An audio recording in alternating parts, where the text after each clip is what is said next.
Mes jau papusryčiavom ir judam į Pizą. Čia dar vis kas gražaus. Ryte bėgiojau, tai apšvietė rytiniai saulės spinduliai, tai toks žvilgesys. Nu gerai, judam, pamatysim Pizos bokštą, palaikysim, kad nenugriūtų. Esam stoty, gal net daugiau, sakyčiau, žmonių negu pačioj Romoj. Nu, einam pirkti bilietų. Labai greitai spausdino bilietukus. Einam. Dar nevažiavom 2 aukštų traukiniu. O, nusipirkom bilietuką, dabar einam ieškoti vietos, ar bus ar ne. Nu, ir Piza. Autobusų stotis prie traukinių stoties. Fontanėlė, kaip ir visur. Kariuomenė irgi saugo visus objektus. Visur traukinių stotis. Neaišku, kodėl, nes toj pačioj Europos Sąjungoje ir mes esam. Nemačiau, kad Lietuvoje kažką saugotų labai. O čia yra tokia va situacija. Nu, judam, kur tas bokštas. Nors jau greitai lapkritis, o gėlės žydi, šilta, gražu. Su šortukais galima vaikščiot, džiaugtis gyvenimu. Fantastika.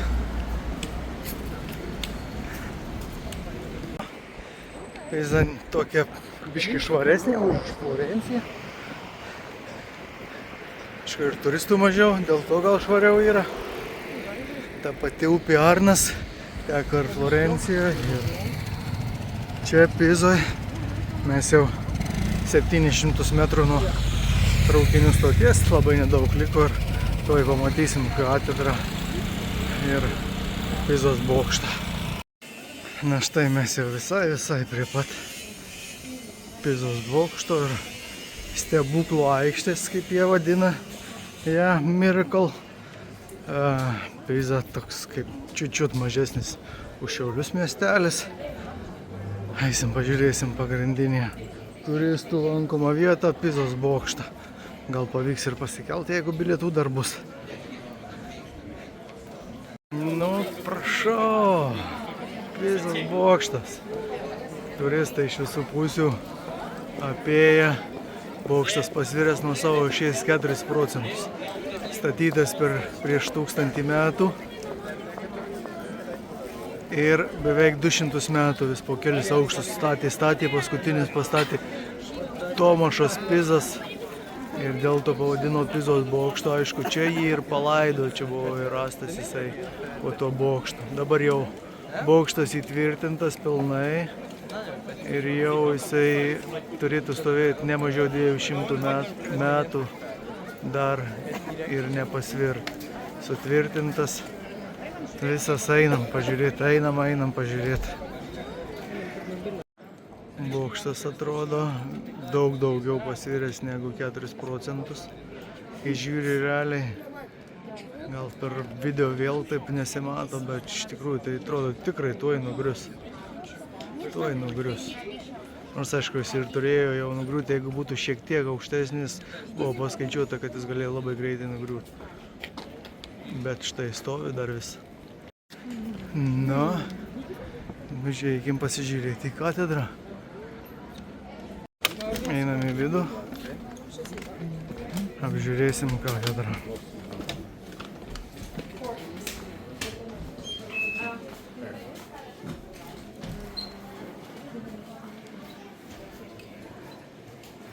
Nu,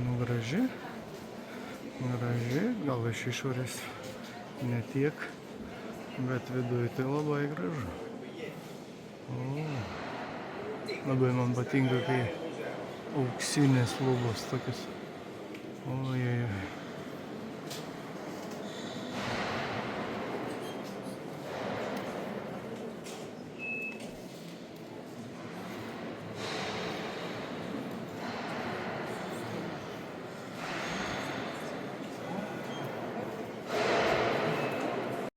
Labai graži sakykla. Įdomus altorius ir šventorius.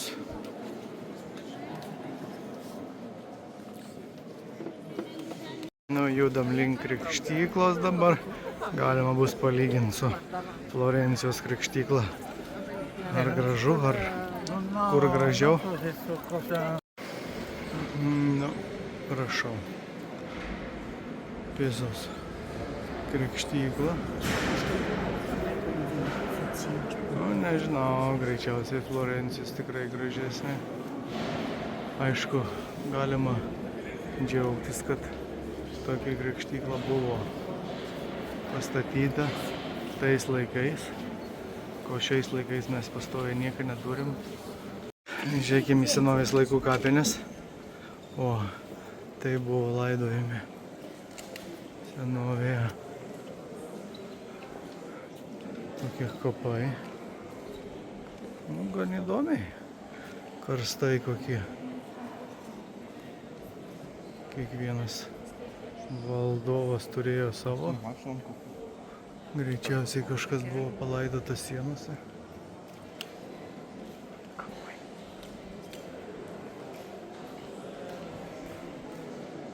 Nu, čia įdomi vieta.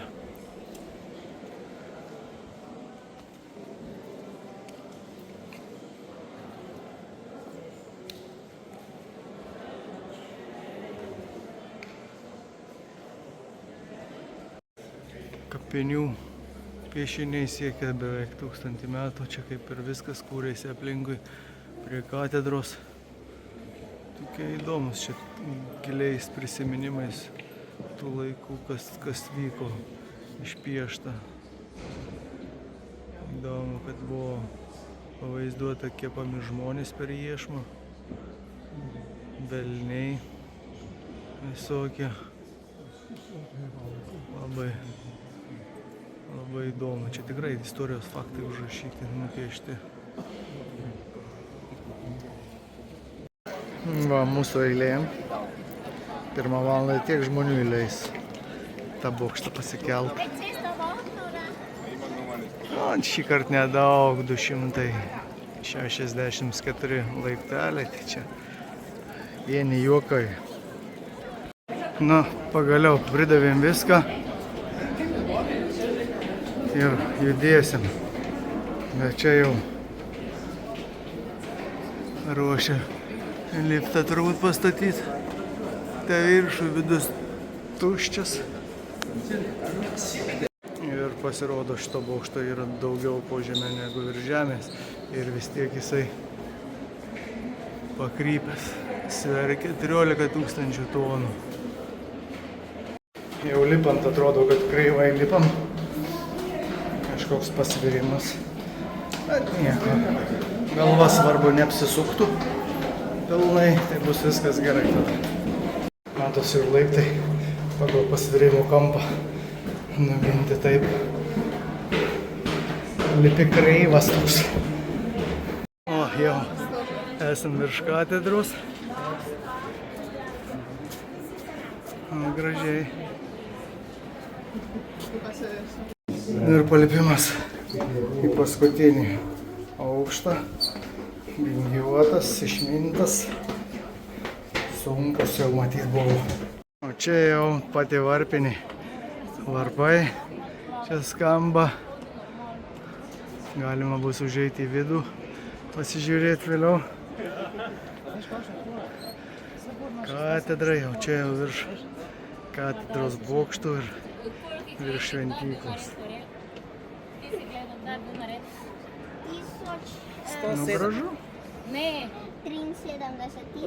Ir paskutinis objektas įtrauktas į šitą, tai muziejus kažkoks operos.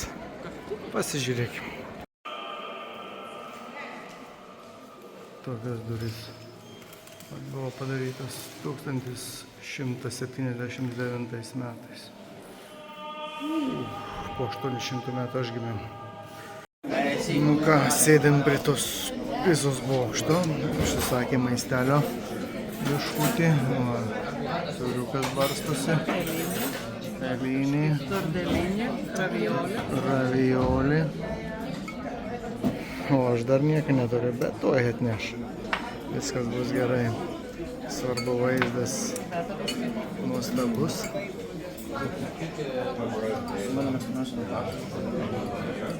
Už 100 eurų beveik ir pavalgysim. Nu ir jautiena su pupelėm. Nu dabar jau skanaus.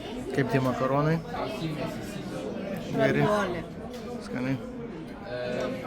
O tau kaip? Tai ką, tegul stojo šitas bokštas dar ilgai. Mes jau tave pamatėm. Ačiū, kad žiūrėjot. Apsilankykit.